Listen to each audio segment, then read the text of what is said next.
Hi, everybody. Welcome to another episode of Studium, the podcast of the Arts and Humanities Collaborative here at Albertus Magnus College. It's my pleasure this week to share with you a conversation that I had with Devin Avshalom-Smith. Devin is the Alder of Ward 20 in the city of New Haven.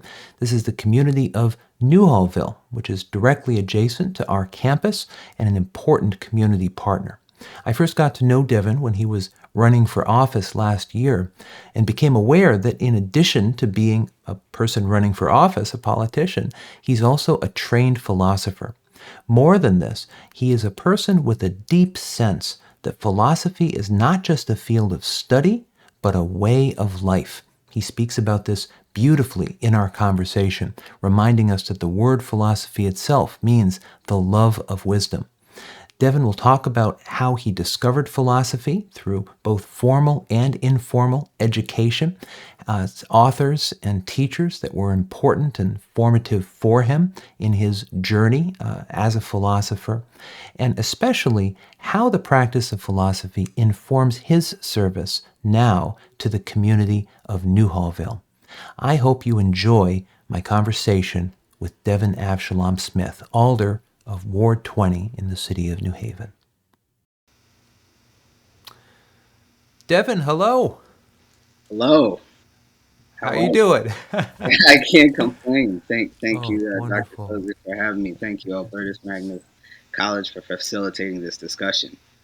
Wonderful. Well, we're so very glad to have this discussion. This is something we've wanted to do for a long while. We've been aware of your election in Newhallville and of the work you've been doing, and we want to know also about how you got there, and that's kind of what our conversation is going to be about. Is how you have spent time working in philosophy, studying philosophy, and how that informs what you're doing right now. So maybe get us started. What are you doing right now, Devin? Well, thank you for asking. I serve as an alder in the city of New Haven, representing the 20th Ward in the Newhallville neighborhood. The Board of Alders consists of 30 alders, and so according to the latest U.S. Census Bureau statistics, Ward 20 is the most populated ward in the city of New Haven. So, Really? I did yeah, not know that. I did it not is. know that. And some of the duties include the city budget, approval of contracts, addressing quality of life issues, working towards justice and equity, economic development. Um, some smaller examples, maybe like tree trimming, sidewalks, traffic calming, gun violence, connecting community members with resources and services, economic development, planning, implementation. Whew. That's some of what it takes to That's a job description, man. as an alder. That's so. Are you the people? Are you the person people call? I sure do hope so. I do receive a lot of calls, thankfully, and I really do appreciate that from Mm-hmm. residents, from my neighbors, when Mm-hmm. they're in need of information or some sort of service from the city. But Yeah. I always wish that I was getting more calls. Wonderful. I mean, this alder system seems kind of particular to New Haven. Not all cities have this, right? I mean, this is a unique kind of structure here in New Haven. Yeah, it's very similar to what you'd find in other cities, like a city council, or Okay. in Yep. some smaller towns, folks have first selectmen. Um, very much along those lines. Right. Right. And so you're going to meetings. You're sitting down with these other 29 colleagues representing different portions of the city, and you're working through that mammoth job description. My goodness. All right. How long have you been in that role, Devin? Since it's past January. Okay. Yeah. Okay. Been busy in that time, I bet. Lot to study up and a lot to get going right away. I imagine when you start in a role like that. Yes, lots of learning, and that's what I love. Lots Wow. of opportunities to face challenges, meet challenges, and sometimes have to regroup and find another way to solve a problem. Right. Right. Well, we we are scheduled here to turn to your love of learning quite precisely, because this quick study that I gather you've had to engage in over this last year or so is built on a lifetime of education and training. Some of it in the humanities and philosophy, right? So, walk us through some of that. Well, so philosophy, the love of wisdom. Oh, there we go. There I we go. I love and am constantly in pursuit of wisdom. The fact that I Mm, took my studies in philosophy very seriously influenced the way in which I arrive upon conclusions, assess mm-hmm, the truth or falsehood, validity or invalidity of an argument. It mm-hmm, forces me to consider information critically, objectively. I also consider the role of lived experience in relation to the social contract, mm, i.e., Thomas Hobbes and John Locke, and the racial contract with mm-hmm, Charles Mills, and that functions within the entire United States of America. So it mm-hmm, informs my worldview, at least of here, very mm-hmm, critically. mm-hmm. The love of wisdom, right? Philia Sophia. Philia meaning love and Sophia meaning wisdom. I know we've got to talk about that. That's one of my favorite things, just the word itself. Well, where did you first study philosophy? Well, I mean, I have to kind of start at the seed at the ground level, Yeah. which giving credit to my family, my Mm-hmm. grandparents Roy and Doris Smith, my mother Darlene Smith, my uncle Roy Smith Jr., my auntie Sandra, and so Mm-hmm. many others. Because my family are some of the deepest thinking people that I know, and have the most robust conversations that, as a child, they just let me be a part of. Mm-hmm. So Mm-hmm. I appreciate that my opinion was valued around the dinner table. And then This is I an attended informal education. Yeah. informal education, yes. Yeah, but very Um, deep. yes. Very deep. But I attended Catholic school for 12 years from first through 12. Mm-hmm. And my love of theology and philosophy was nurtured there first. In my freshman year of high school, I was reading books like St. Thomas Aquinas' Summa Theologica, and Well, I was hope you didn't read all of it. Did you read all of I did. it? I Oh did. my And I goodness. was encouraged and supported by Deacon Santos. So God bless him, because it was Greek to me, literally, in the Yeah. ninth grade. I bet, man. I bet that is a whopper. I mean, it's beautiful and essential in so many ways, of course, but that's a heavy lift, as we say these days. Yeah, that's a I was heavy trying lift. to gain greater insight on life. And the Hmm. sisters at my Catholic school were tremendous. I didn't fully appreciate them until I went to college. They were Hmm. very serious about my education, and they were devoted, took time, effort to make sure I truly understood the content. I Hmm. would say equally important, they were asking me to view everything through a moral and spiritual framework. Hmm. So I'm very grateful to my mother for making the sacrifice to send me to those schools Hmm. early years. And then I went and I studied religion, human services, and philosophy at the George Washington University in DC.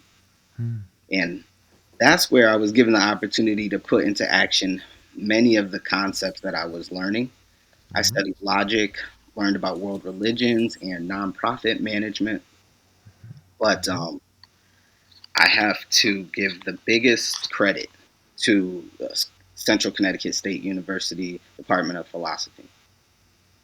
That is where my outlook on life changed. That's, Hmm.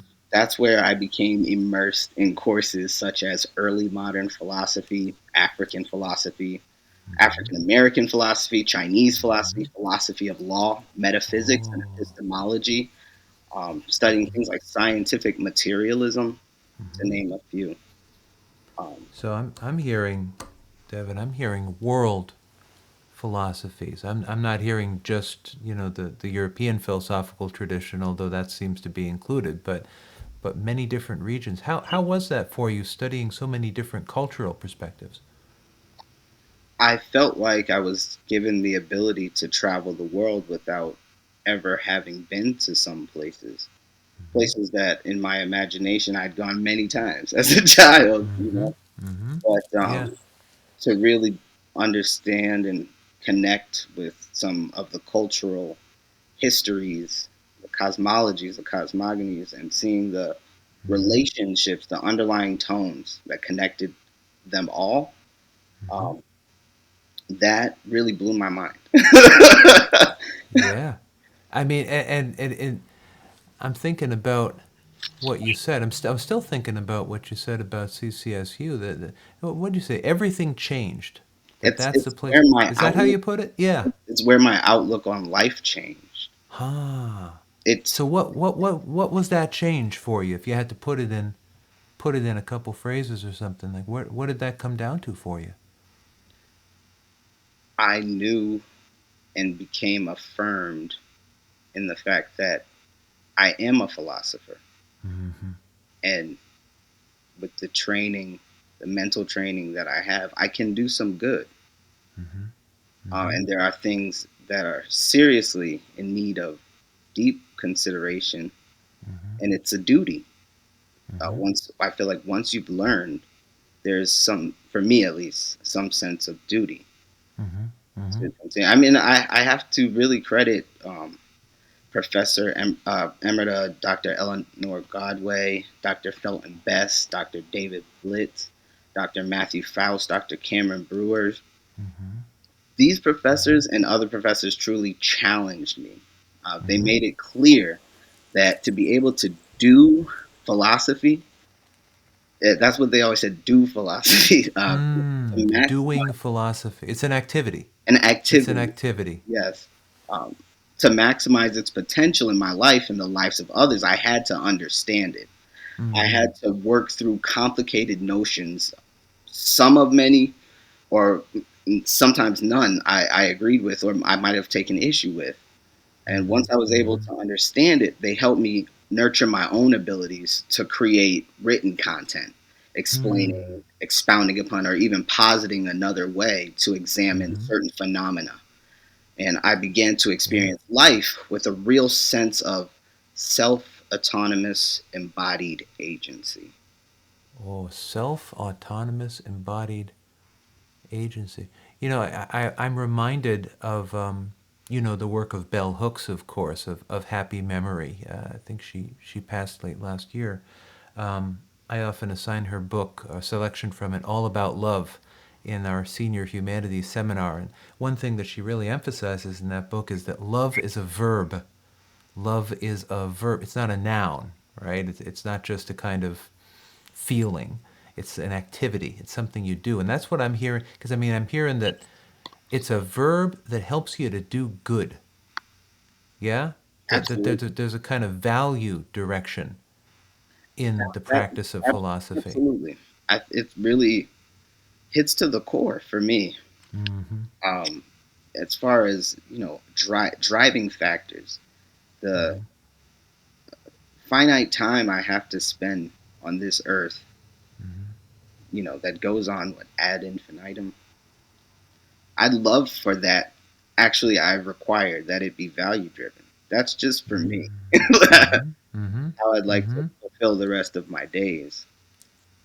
Having I'm cracked the seal on so many tremendous books Yeah. And conversations, I should imagine. and Uh, conversations. I'm thinking also, Devin, of what you were saying before, though that stuck with me, that when you were in elementary, middle, high school, in the Catholic system, you used the phrase a moral and spiritual framework. And I thought that was really useful. I mean, so it's almost like just a way of seeing, right? Like a paradigm. It's like you open your eyes and you see value.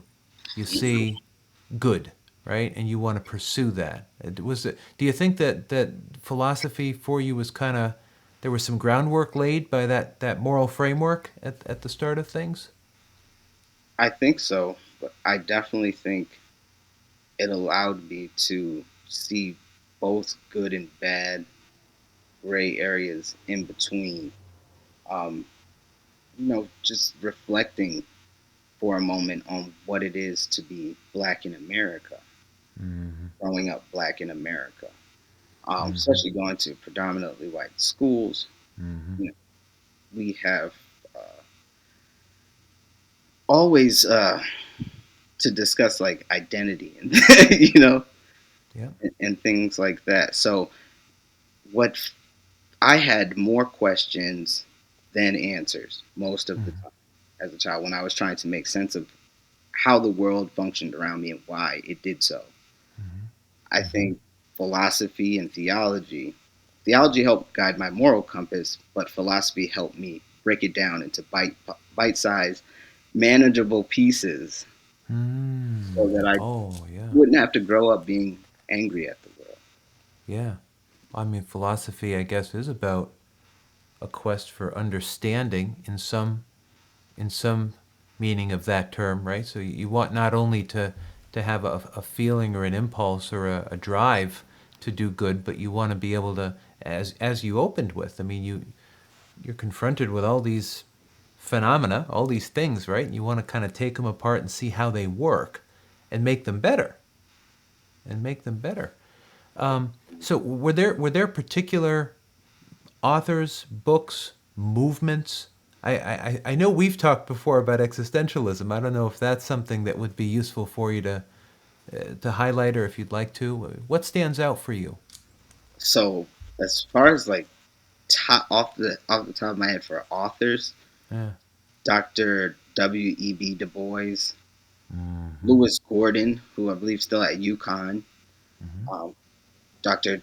Charles Mills, excuse me, Dr. Lewis Gordon, Dr. Charles Mills, uh, Franz Fanon, Martin Mm-hmm. Heidegger, Soren Kierkegaard, Confucius, Berkeley, um, This is Bishop Berkeley, the idealist, right? Bishop Berkeley. Are you an idealist? No. Ah, in some ways, I like to You slipped consider that in there. You slipped myself that in there. one of the pragmatists, but I don't really even have any of them. There we go. There we go. Yeah, Oh man. but those are some of the folks that come right to mind. But like an Mm-hmm. anecdote, it just running off those authors reminds me of Dr. Eleanor Godway in the Mm-hmm. moment when we were working on my senior thesis, Mm-hmm. and we were breaking down concepts. She was great with technical writing and really helping me understand what I was trying to say. Um, Right. Right. Right. there's that point that I reached where there was just a bit of nerves, and I said, Mm-hmm. I've written almost 60 pages. How do I know that this isn't all just nonsense? Mm-hmm. And Mm-hmm. So she it was looked, like you got to break that down. you got to Like break that you down. wrote it, but you got to take it apart and And cut I it at cut the joints. Cut it at the joints. it at the Right? joints. But Ah. she invested in me as a Mm. professor. She is my mentor, and she looked me directly in the eye and said, "You are a philosopher." She said, Mm. "No one knows this content better than you because Mm-hmm. you're the one writing it. Mm-hmm. And you're Mm-hmm. using concepts from other people's theories to explain the main point that you're trying to Mm. reach." And then she said, "This is volume one." I was like, "Okay, we've got Ah. deadlines. we've, got, That's volume one. we've got deadlines." What makes a person a philosopher? Because as I think it's so significant what you share about what she said, right? You are a philosopher. I mean, we feel like philosophers are people, I mean, very often men, unfortunately, right? These stereotypes, and but I think that's so inadequate. That's not what a philosopher is it? I mean, what is a philosopher from your point of view? Anyone can be a philosopher, Absolutely. and most people are if they Mm, have ears to hear and mm, eyes to see. And mm, for those who, are differently abled, they mhm, have other senses by which mhm, to communicate their needs and to receive communication from the world in which they live. mhm, So, any one of those persons described, if they take any moment mhm, for a bit of contemplation, self reflection, or making observations about the world around them to come to what is some sound conclusion, then I would say indeed they are a philosopher, maybe a burgeoning philosopher.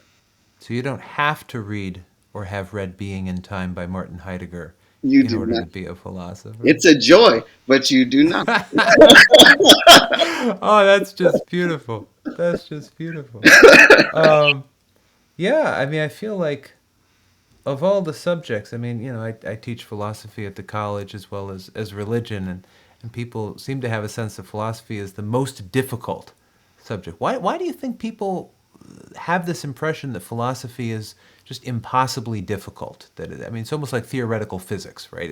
This kind of super advanced thing. What's your explanation for that, if you have one?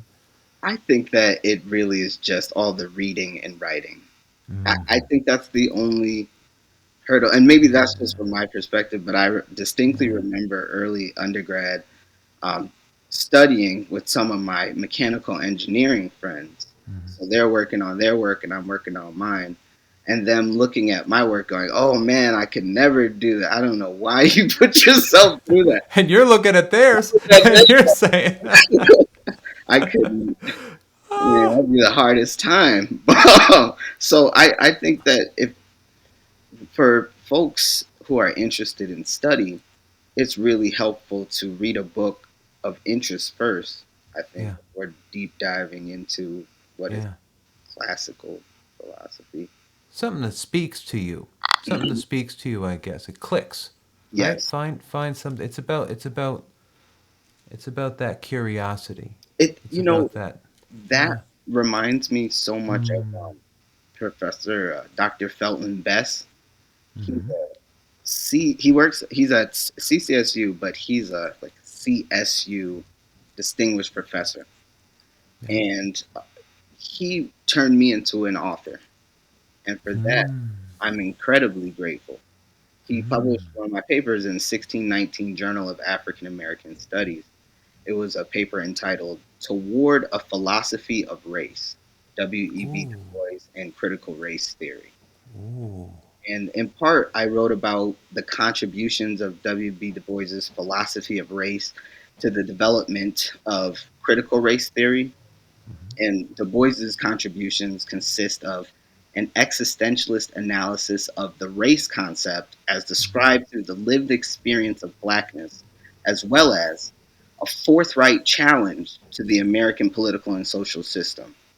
Critical Mm-hmm. race theory is a burgeoning movement that takes a philosophical approach to challenge traditional legal, social, and cultural establishments in American society. My intention as a philosopher was to explain the connection between Du Boisian theory and critical race theory, and Mm. also to share insight regarding the meaning of these theories, and while bringing the social and political implication of the theories to the forefront.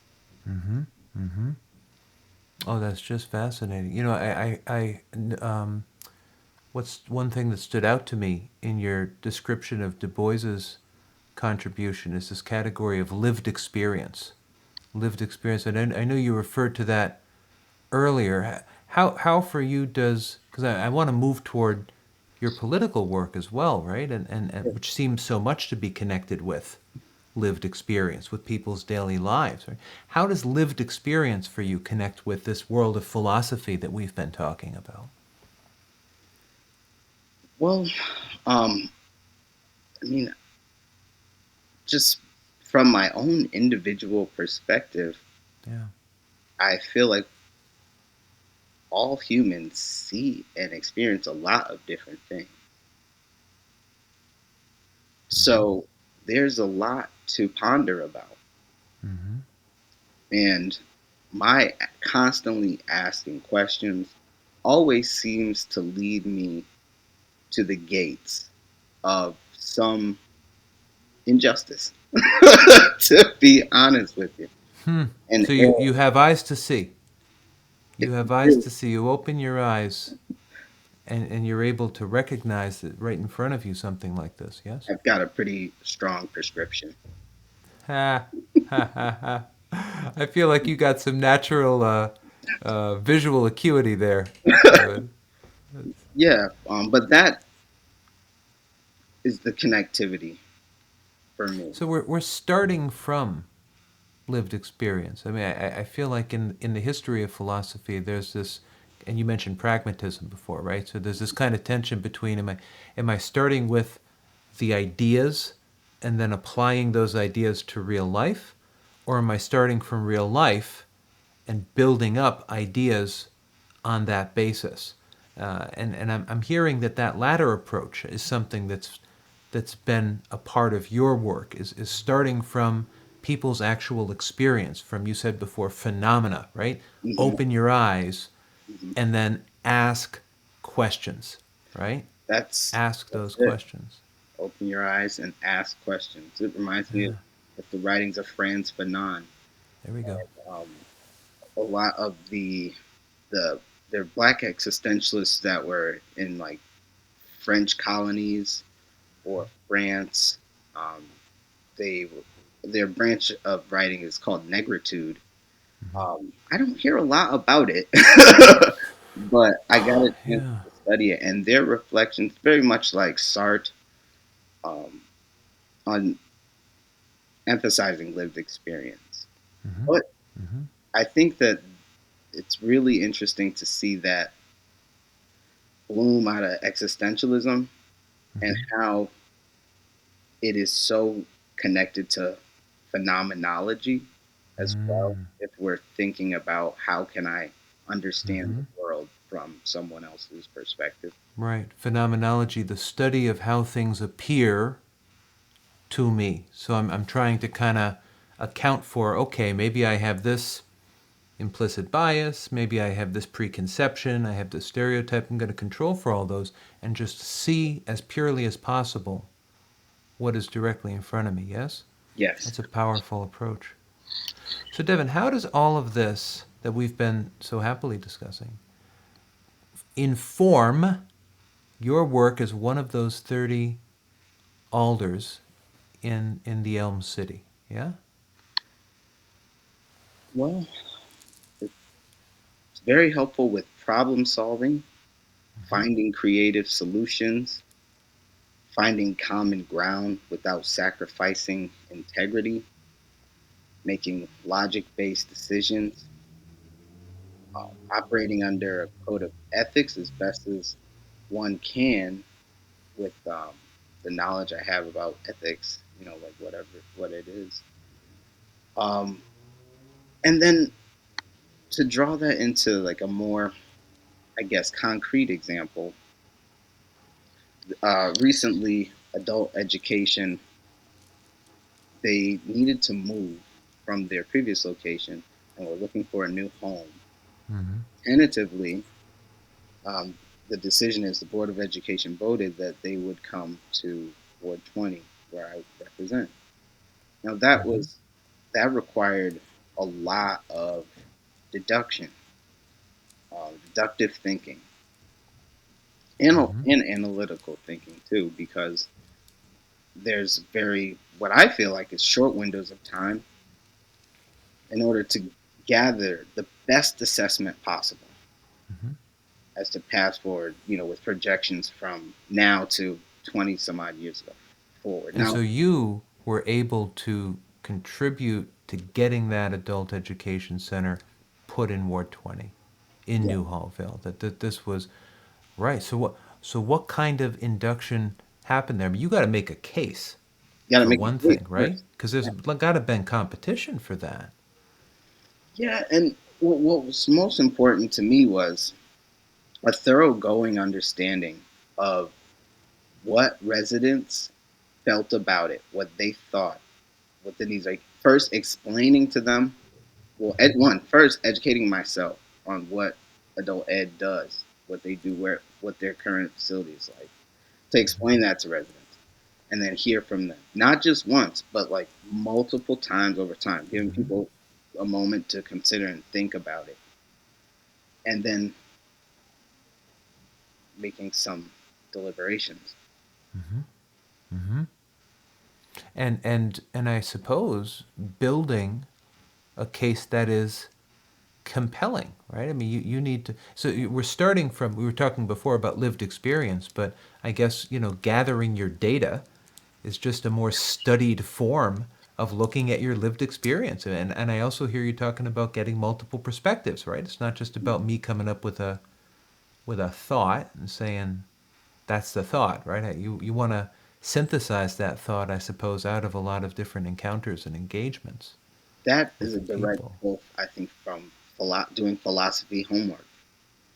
Oh, no, there we go. It's Yeah. mandatory that you Yeah. consider multiple different perspectives. The more Yep. credible perspectives you can get to bolster your opinion or your assertion, the Yep. stronger your argument is. And that I got from doing philosophy homework. And that's probably somebody telling you that you got to consider a counter argument. Yes. I'm always saying that, Devin. I'm always saying that to the students. I'm like, Yes. and don't pick some crazy thing like Right. some totally unreasonable, wild-eyed idea. Like, you got to pick something that's actually legit, right? Like okay, I can grant you that that's at least a reasonable thing to say. Let me show you why even that, your strongest, most reasonable claim, is mistaken. You're not a Dr. bad person, right? It's just Dr. your Sozek, argument is mistaken. Dr. Sozek, my fallback, you might have gotten a few chuckles, was always Leibniz and Monad.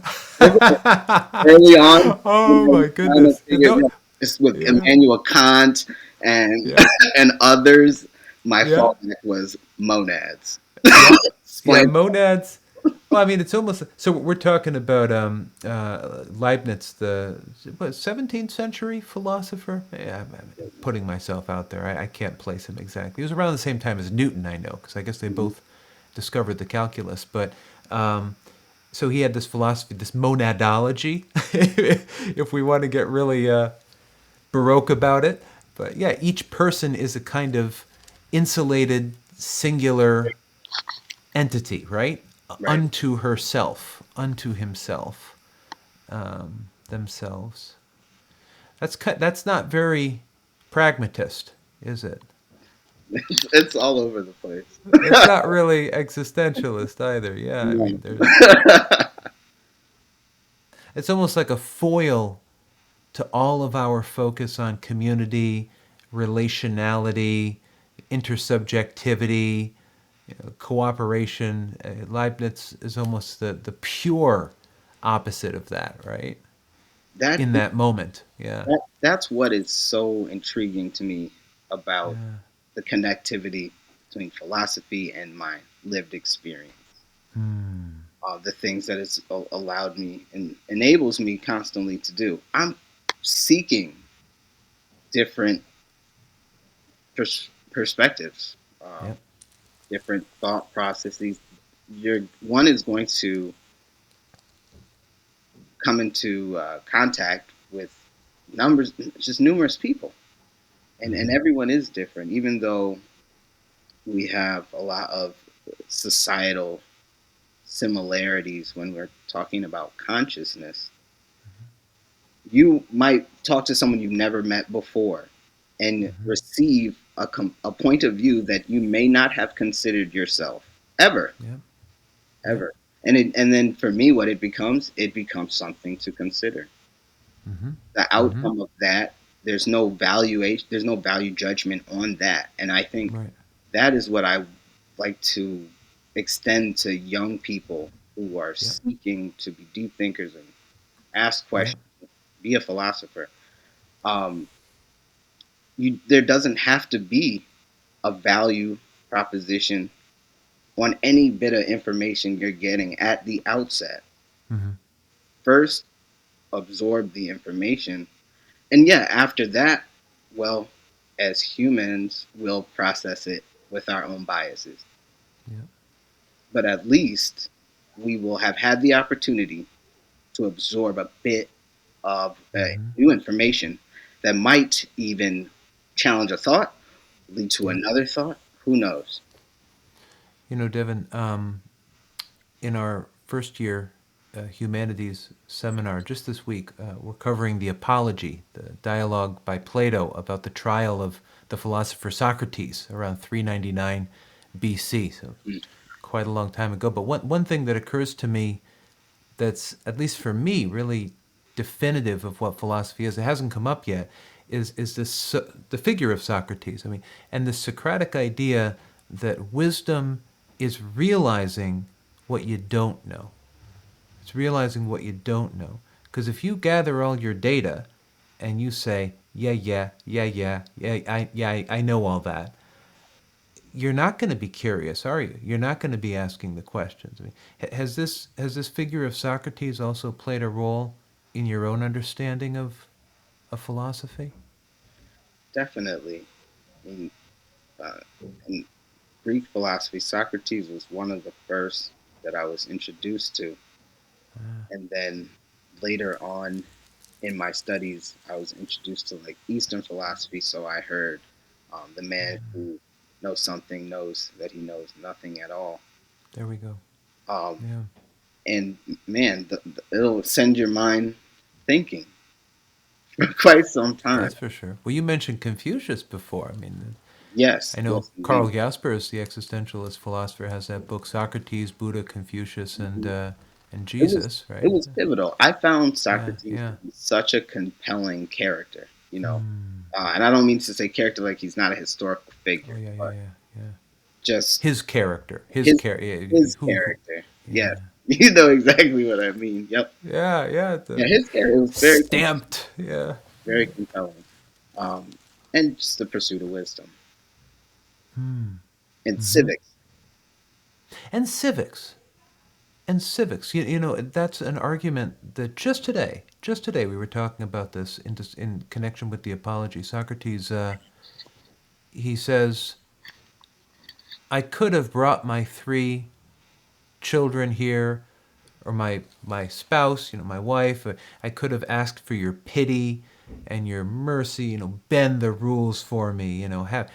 But he says that would be beneath the city of Athens. That a judge is there to judge, right? The judge is there to weigh all of the reasons and evidence without bias and without corruption or nefarious intent, and to render a judgment. It's not about kind of bringing your emotions into that moment. Emotions are very important, right? But in the moment of determining something, making that judgment, he says he wanted the jury to act without those.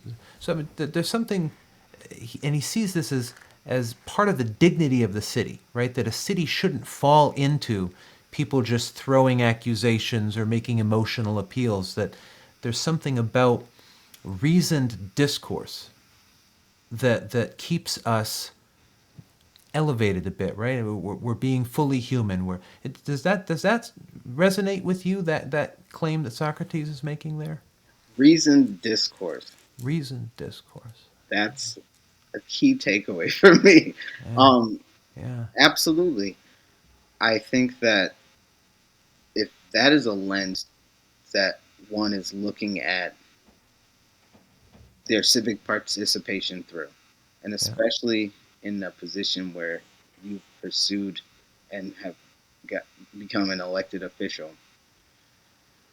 I find it very empowering to have even the works of Socrates and Plato and Aristotle and others, and even African philosophies as well yeah. on how civics work differently and during a different time in a different place. Mm-hmm. And it makes me approach situations where, as best as I can, I want to try to compute, meet people where they are, Mm-hmm. and be solution oriented. Mm-hmm. Mm-hmm. I And I, Go ahead. I'm sorry. oh no, no. I was just going to say that considering civics as practiced in different times and places, I suppose, can both make you appreciate the strengths of our system, but also to imagine different possibilities and ways that it could be more vital and strong. Yes, absolutely. When I look at the city of New Haven, and I'm so proud to be a resident of the city of New Haven, and proud to be a resident of the neighborhood of Newhallville. We have so much potential and opportunity, and we're one of the most diverse cities on the East Coast, in the Northeast at least. We have so much social cohesion, and the only things I think really building up silos is economic disparity Mm-hmm. and issues around zoning. You've mentioned that. You've mentioned that, right? And these are long-standing Long standing zoning before my things. before my birth, these were struggles.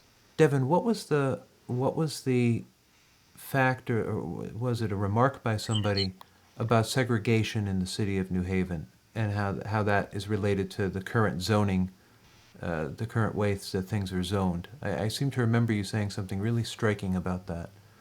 Yeah, essentially, I mean, you'll find this in a lot of the quote unquote underserved neighborhoods. Yeah. That the zoning is still basically like segregation zoning. I mean, there's reasons why in a neighborhood like mine, it's easiest to open to either like be residential, they're mostly residential zones, or have like a corner store or a liquor store.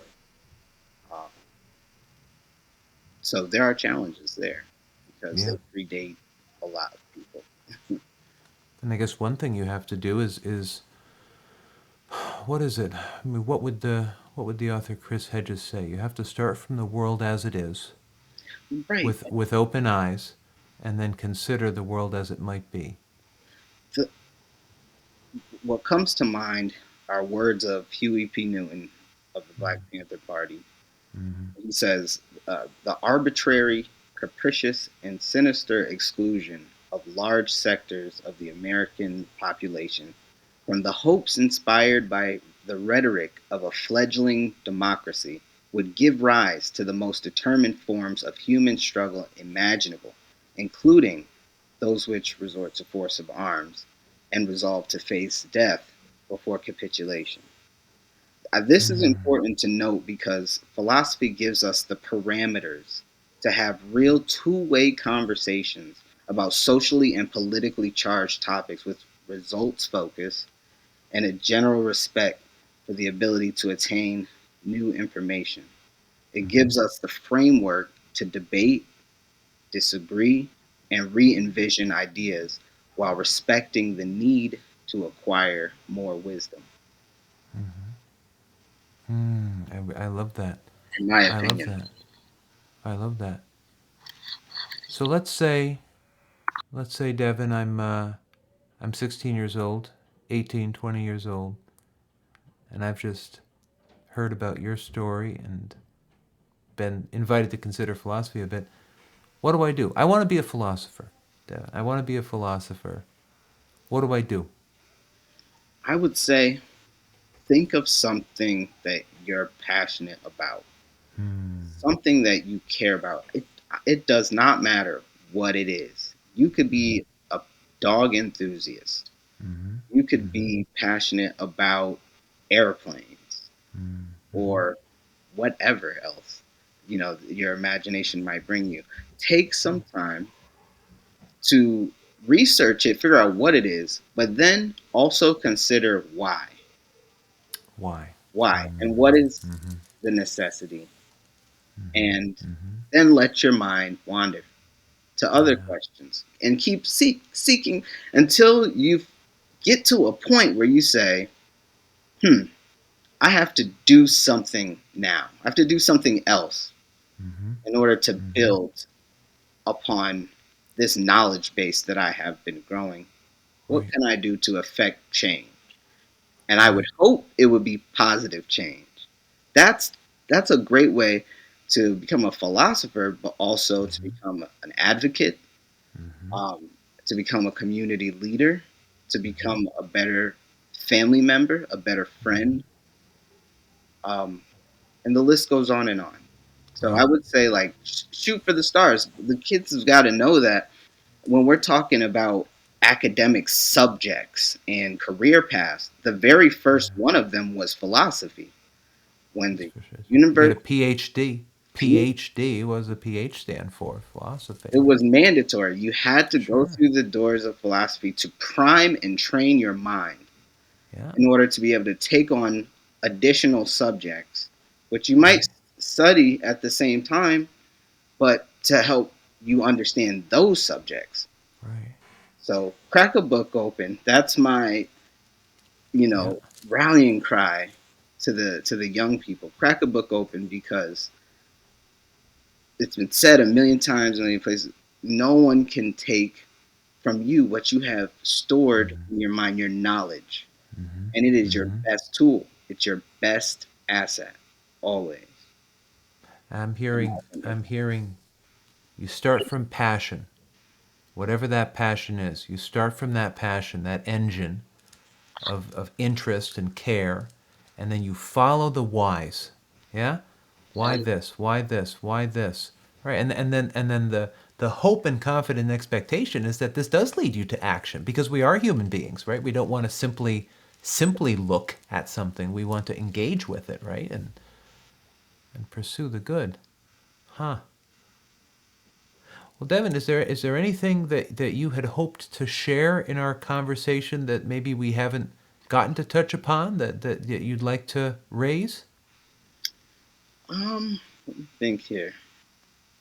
So I'm looking forward to future partnerships with Oh, different yes. universities, organizations, all of the above, especially Albertus Magnus College. And again, thank Yes. you for allowing this opportunity to talk today. Um, I mean, we could definitely work in the future on things like literacy programs. For example, Kim Harris, she has Inspired Communities Inc. That's her organization. She's Yes. opening an Inspired Community Center, and her home base is the Harrison Tucker Preschool, which has been in the neighborhood for many, many, many years, decades. So it's so many opportunities to train people up in order to Mm-hmm. get out and push, Mm-hmm. getting our kids the supports they need outside of school time. Um, we have, Pastor Robert Smith of Mount Calvary Deliverance Tabernacle. He's an innovator as well. So many of our churches. So there's just opportunities for us all to work together for the greater good. Very much. And I'm hearing also, find partners, right? We're not monads. Right. Yeah? Right. So we gotta work together, because we are living together. And so you gotta open your eyes to that, or it certainly behooves us to do that. Devin, it has been such a pleasure getting to hear about your journey and your work and your practice and your advocacy. Thank you so very much. Thank you, Dr. Sozek. I really appreciate this opportunity. It has been a tremendous joy. Thank you. All right, talk again sometime. Thank you, Devin. Much All right. appreciated. Take Bye care. bye.